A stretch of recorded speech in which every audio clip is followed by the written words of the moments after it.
Bonjour. Donc, je vais vous monter une version variante de la championne du monde, qui est une mouche destinée à pêcher dans les petites rivières, petits torrents. Voilà, des rivières un peu rapides. Ou alors l'été sous les berges, sous la frondaison des arbres et des arbustes. Voilà, on fait taper la mouche sur l'eau et en général, ça déclenche des attaques. Donc, cette mouche à la base est constituée d'un corps en plume de queue de paon.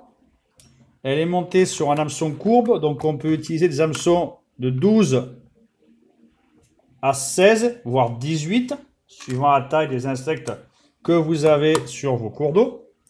Donc un hameçon courbe de taille 18. La référence, vous prenez ce que vous voulez. Le corps, je viens de vous le dire, sera fait en fibre de queue de paon. La mouche a ensuite un sous-corps en une sous-aile, je veux dire, en plume de cul de canard, qui va donner de la mobilité un petit peu et de la vie à votre mouche. Ça va bouger un petit peu avec le courant et les courants d'air un petit peu. Voilà. À l'origine, cette mouche a une aile en poils de chevreuil. Moi, je vais utiliser donc des poils de pattes de larpin arctique. Ensuite, cette mouche a une collerette en plume de coque. Je vais changer la collerette en plume de coque avec toujours d'une teinte différente des poils de pattes de lièvre arctique. Mon hameçon est dans l'étau. Ici, c'est une taille 14. Je fixe la soie derrière la courbure. Donc, c'est une soie noire, 14,0. On peut utiliser du 8. Si vous avez du 8, du 10, du 12. Le 6 ira très bien pour les tailles 10 à 14. En dessous, ça devient un petit peu gros, surtout pour finir au niveau de la tête.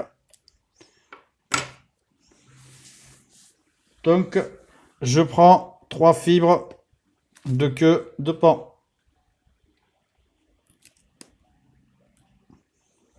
Donc, celle-là s'est coupée un peu trop courte. Donc, on va prendre 3 fibres. Et on aligne donc ces 3 fibres. Si elles veulent bien rester ensemble, toutes les 3, voilà. On les positionne ensemble. On les fixe sur la hampe. Donc je descends légèrement dans la courbure, un petit peu plus, voilà. Je vais démarrer un peu bas. Il n'y a pas de risque de créer une surépaisseur qui va décrocher les poissons ensuite avec le paon. Donc je me permets.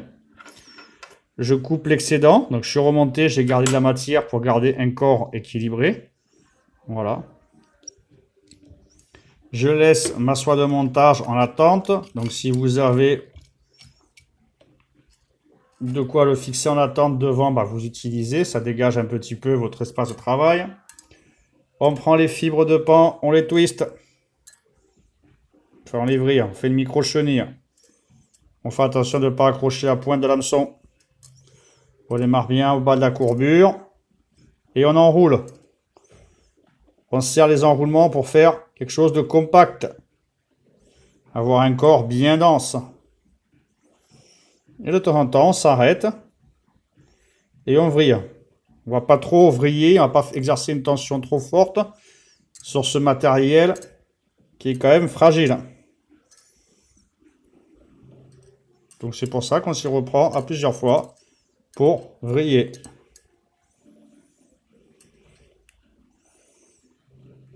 On va à peu près à l'endroit où va démarrer le thorax de votre mouche. Voilà, moi je m'arrête ici. Donc on va garder la place pour fixer la sous-aile en cul de canard, l'aile et la collerette. Donc sur au-dessus, je m'arrange pour mettre mes fibres sur au-dessus de la hampe et je viens bloquer donc mon paon. J'essaie de bloquer à chaque fois sur au-dessus, ça évite que les matériaux dépassent d'en dessous et que ça fasse quelque chose d'anormal. Les poissons voient vos mouches vite dessous en règle générale. Il faut y penser. Je prends ma plume de cul de canard.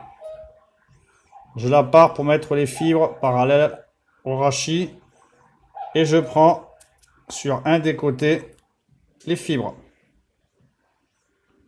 Je fais un petit pinceau que je réunis bien ensemble, toutes les fibres, voilà. Je réunis mon petit pinceau là.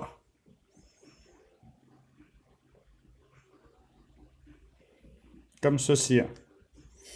Et je fixe le tout sur le dessus de la hampe.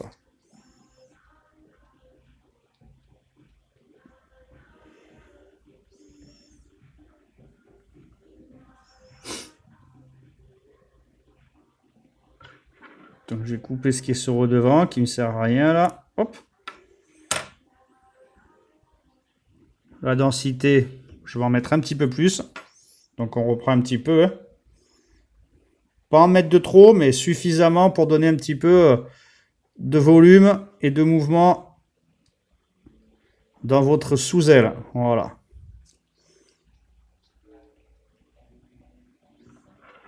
On vient couper à la longueur de la hampe, on se met vers la courbure et on coupe comme ceci. Je répartis un petit peu sur le dessus et là j'ai formé ma sous-aile.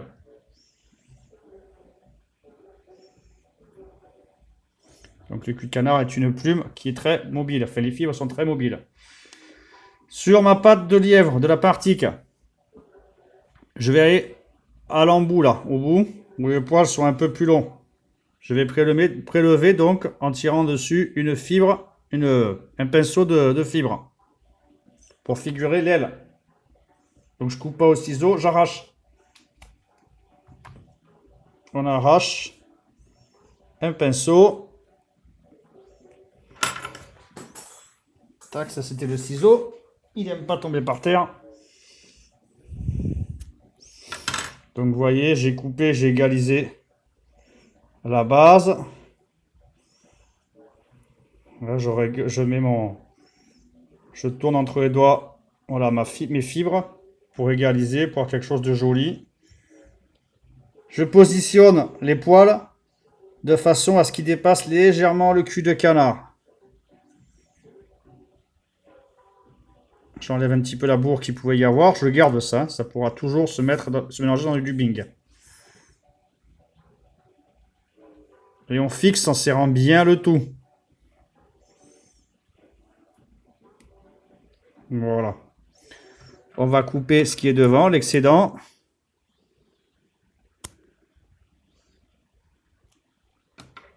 Comme ceci. Voilà. On fait une petite base un peu jolie. Sur le devant de la mouche, voilà. On veille à ce que tout soit réparti comme il faut sur le dessus de la hampe.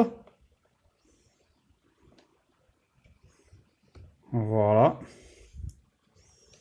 Donc ce que je vais faire, je vais passer un coup de ça de montage entre l'aile et la sous-aile pour redresser légèrement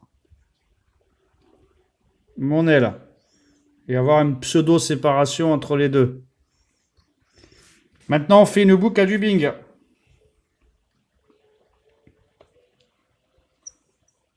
Pour faire une collerette. Donc on pourrait prendre du lièvre si on voulait, hein. Mettre du coq, oreille de chevreuil, ce qu'on a envie. Donc là je vais mettre du lapin arctique légèrement foncé. On pense bien sûr à fermer sa boucle à dubbing. Voilà, comme ceci. On prélève quelques poils sur la patte de lapin pour faire une petite collerette légère. Donc on prend les poils et on tire. On enlève la bourre. On insère le tout. On peut même, avant d'insérer, égaliser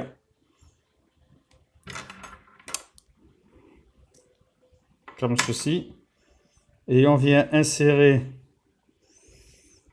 dans la boucle à dubbing, donc, les poils de patte de lièvre. Voilà.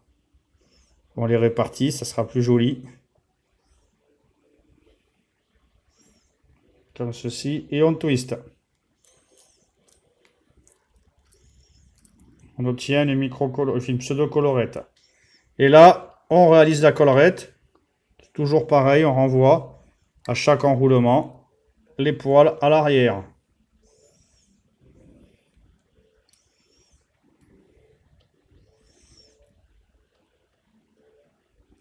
Et quand on a fini, donc on bloque.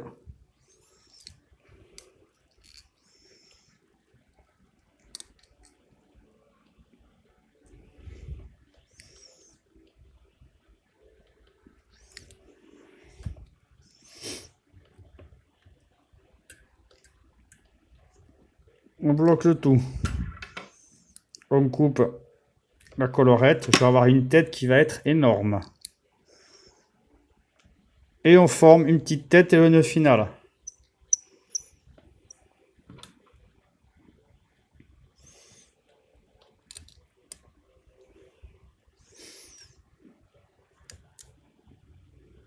Je vais refaire une série de nœuds pour assurer le tout.